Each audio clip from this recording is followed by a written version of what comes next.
السلام عليكم، معكم أيمن السكافي، واليوم راح يكون الفيديو مراجعة على اللعبة الأكثر جدل في الأسبوع الماضي، سايبر بانك 2077.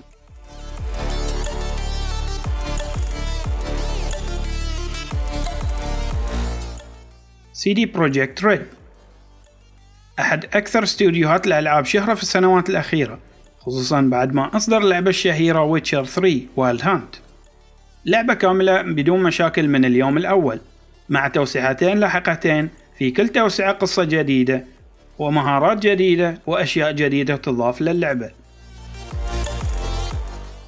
ويتشر 3 اللعبة اللي أعطت الاستوديو أفضلية على باقي الاستوديوهات، وعن طريق لعبة ويتشر الاستوديو بنى سمعة طيبة يثق بها اللاعبين، خصوصا أن الاستوديو ما كان يتبع سياسة الطمع اللي انتشرت مؤخرا وهي اللوت بوكس وغيره، لذلك حصل الاستوديو على ثقة الكثير من اللاعبين.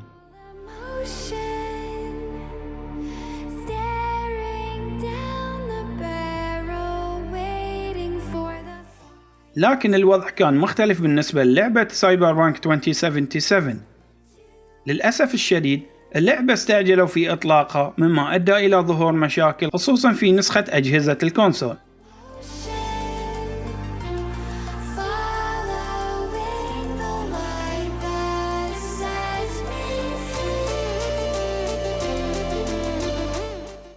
لكن بعيدا عن المشاكل اللي راح نتطرق لها في هذا الفيديو لاحقا، راح اشرح اللعبة في هذا الفيديو بشكل عام.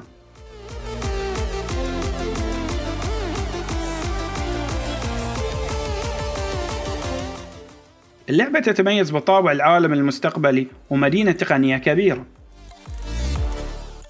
اللعبة تدعم التعزيزات الجسدية المتقدمة مثل القوى الجسدية أو القوى الإلكترونية أو التعزيزات السايبرانية، كذلك تعزيز القوى التقنية والهندسية.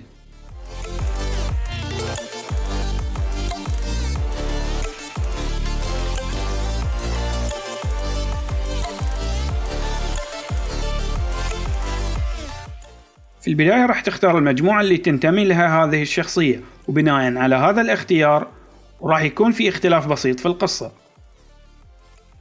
وتقدر تبني الشخصية على حسب طريقة لعبك، سواء كانت بالأسلحة النارية أو عن طريق الهجوم القريب بالأيدي والأسلحة التقليدية.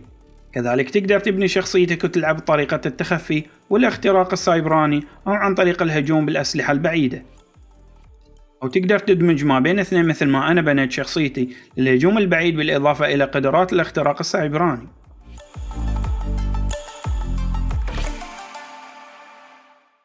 طريقة اللعب راح تكون منظور الأول، يعني ما راح تقدر تشوف الشخصية، لكن تشوف المنظور اللي تشوفه الشخصية. والسيارة أو الدراجة النارية تقدر تختار منظور أول أو منظور ثالث.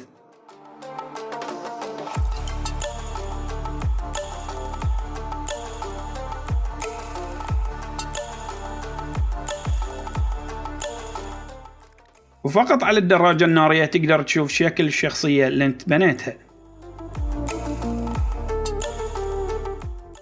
القصة جديدة وفكرتها غريبة، ومن غير حرق بشكل مختصر راح تلعب شخصية من تصميمك، وفي نقطة في أحداث القصة يصير الممثل كيانو ريفز بشخصية جوني سيلفرهاند معاك في عقل واحد، وانت تلعب تحاول تشوف طريقة عشان يفصلونه عنك.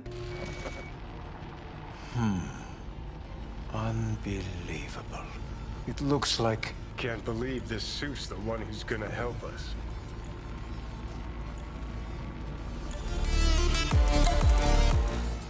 تحتوي اللعبة على الكثير من القصص الجانبية اللي ما تقل أهمية عن القصة الرئيسية.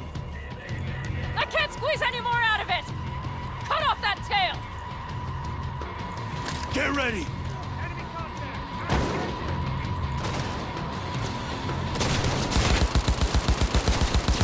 اللعبة بنظام RPG، يعني القصة الرئيسية والقصص الجانبية راح تختلف من شخص لآخر حسب الفئة اللي اخترتها والخيارات اللي تتخذها. على سبيل المثال هذه السيارة ما تقدر تشتريها، لكن تقدر تحصل عليها في إحدى المهام إذا اخترت خيار معين، وإذا اخترت شيء غير ما راح تقدر تحصل عليها.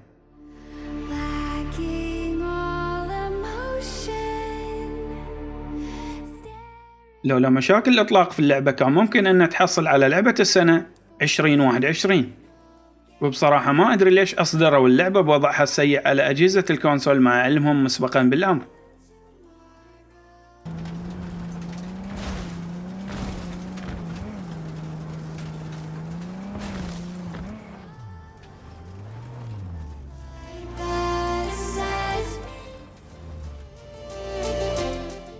الوضع الحالي للعبة سايبر بانك يذكرني بوضع لعبة Assassin's Creed Unity.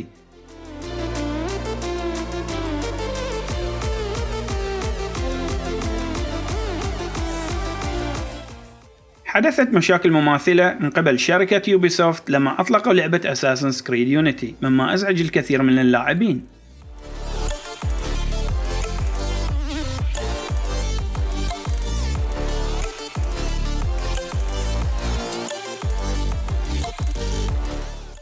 لكن شركة يوبيسوفت استرجعت ثقة اللاعبين بذاك الوقت بتنفيذ سياسة ذكية جدا.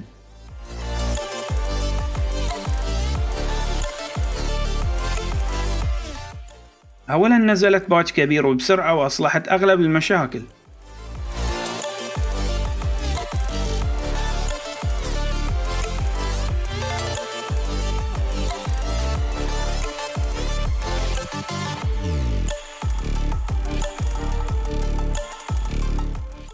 كما أنها أهدت جميع اللاعبين التوسعة كهدية مجانية من دون مقابل، واللاعبين اللي اشتروا التوسعة مع اللعبة من قبل قدمت لهم شركة يوبيسوفت لعبة جديدة حسب اختيار اللاعب.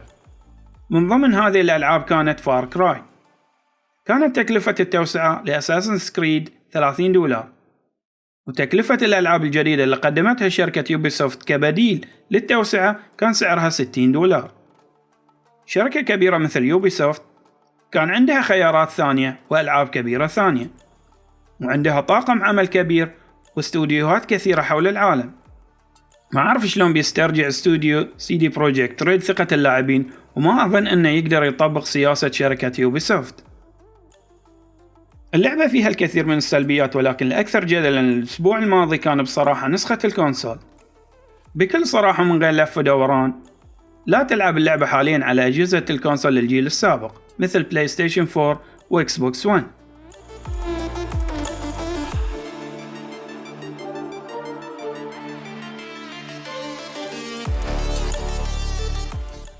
كثير من القنوات باليوتيوب أفادت بأن اللعبة على أجهزة الجيل السابق مأساوية، لدرجة أن شركة سوني أزالت اللعبة من المتجر، وبدأت باستقبال طلبات الاسترجاع بسبب الوضع السيء للعبة.